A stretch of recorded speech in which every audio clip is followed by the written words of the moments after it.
Isa naman hong bata patay sa rabies sa Sarangani, 30 pa inoobserbahan na rin matapos kainin ang asong nakagat sa bata.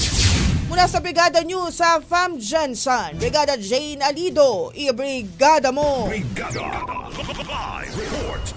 Patay ang isang 9 na taong gulang na batang lalaki matapos makagat ng aso na positibo sa rabies. Nakagat ang batang biktima na residente ng Kihan, Malapatan, Sarangani Province noong May 18, 2025 matapos nakipaglaro sa asong gala. Nagtamo ito ng sugat sa bibig ngunit hindi niya ipinaalam ang nangyari sa kanyang magulang. Noong June 9, nag-aalala ang magulang nito dahil nakitaan na ang biktima ng panghihina ng katawan, kaya naman agad nilang dinala sa bahay pagamutan. Ngunit huli na ang lahat dahil sinabi ng doktor na umakyat na ang rabies sa utak ng bata. Matapos ang pagkamatay nito ay agad din itong inilibing alinsunod sa paniniwalang Islam. Samantala dahil sa pangyayari ay pinatay ng 30 individual sa Kihan, Malapatan ang asong naging dahilan para bawian ng buhay ang bata sa pamamagitan ng pag-ihaw at kinain pa nila ito. Dahil dito, minomonitor ng mga eksperto ang mga nasabing individual dahil positibo sa rabies ang kinain nilang aso na delikado sa kanilang katawan.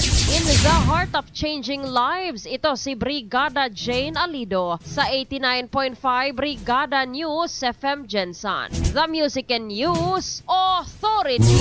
Ang bahaging ito ay hatid sa atin ng Guard C Plus with Zinc Capsule. Always protektado ang kalusugan.